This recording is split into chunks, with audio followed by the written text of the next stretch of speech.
بنتسأل ايه هو البروكراستينيشن؟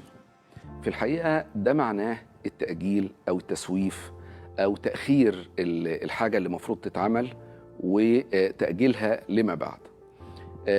ده بيحصل ليه؟ هل ده كسل ولا مش كسل؟ في الحقيقة هو بيتشاف انه كسل، لان الناس اللي هتشوف انه انا طول الوقت بأخر الحاجات لحد اخر لحظة هيبقوا شايفيني كسلان، لكن في الغالب ده مش مرتبط بالكسل، ده مرتبط بإيشوز او بمواضيع بيكون ليها محتوى انفعالي عندي. بمعنى انه انا بأجل الحاجات اللي بتقلقني، بأجل الحاجات اللي بخاف منها، بأجل الحاجات اللي مرتبطة عندي بمشاعر سلبية أو بمشاعر قلق أو خلافه.